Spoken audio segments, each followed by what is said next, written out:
تعلیم عورتوں کو بھی دینی ضرور ہے، دینی ضرور ہے۔ لڑکی جو بے پڑھی ہو تو وہ بے شعور ہے، بے شعور ہے۔ حسن معاشرت میں سراسر فطور ہے، اور اس میں والدین کا بے شک قصور ہے، بے شک قصور ہے۔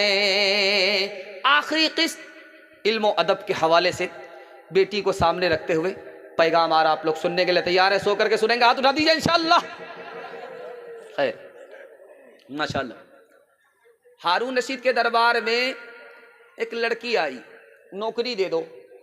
تو بادشاہ نے کہا تمہارے چہرے میں گوٹی کا نشان ہے، تمہاری ناک چپٹی ہے، اس لیے تم کو نوکری نہیں دے سکتے۔ اس لڑکی نے کہا کہ آپ غلط بول رہے ہیں۔ مائک والے کی سروس بہت اچھی ہے ماشاءاللہ، اس مائک پر تو آدمی نہ شاعر تھکتا ہے نہ مقرر تھکتا ہے، بہت اچھی سروس دے رہا ہے۔ اللہ اس کو سلامت رکھے، اس کی سروس کو سلامت رکھے، بہت اچھا۔ دھیان سے سنیے گا۔ لڑکی آ رہی ہے نوکری لینے کے لیے، پوچھا کی نوکری دے دو، کھانا پکانے کی نوکری دے دو، کپڑا دھونے کی نوکری دے دو۔ بادشاہ نے کہا تمہارے منہ میں گوٹی کا نشان ہے، تمہاری ناک چپٹی ہے، ناک تلوار کی طرح نہیں ہے، اور چہرہ صاف نہیں ہے، گوٹی کا نشان ہے، اس لیے تم کو نوکری نہیں ملے گی۔ اس لڑکی کا دیکھیے کمال، اس کے پاس سیرت تھی، اس کے پاس علم تھا۔ اس نے کہا بادشاہ سلامت، آپ نے دونوں بات غلط کہی ہے، اگر میں اس کو ثابت کر دوں تو آپ نوکری دیں گے؟ کہا کہ ہاں ٹھیک ہے، ثابت کرو۔ کہا آپ نے کہا کہ میرے چہرے میں گوٹی کا نشان ہے، میں بدصورت ہوں، آپ نے غلط کہا۔ آپ چاند کو دیکھیے آسمان پر سر اٹھا کر کے، اس کے منہ میں بھی گوٹی کا نشان ہے۔ جب وہ خوبصورت ہے تو میں اشرف المخلوقات بدصورت کیسے ہو سکتی؟ بادشاہ کو ماننا پڑ گیا۔ آپ نے کہا کہ جس کی ناک چپٹی ہو وہ بدصورت ہے، آپ نے یہ بات بھی غلط کہی۔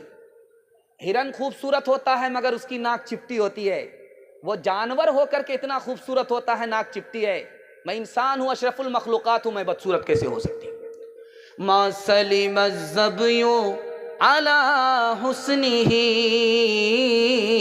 کلا ولا القمر الذی یوسف اما الظبی فیہ خنس بین والبدر فیہ کالفی یعرف۔ ایران سے ایک مصرع چلا ہے، ایسا موتی بتاؤ جو آدھا کالا ہوتا ہے آدھا گورا ہوتا ہے۔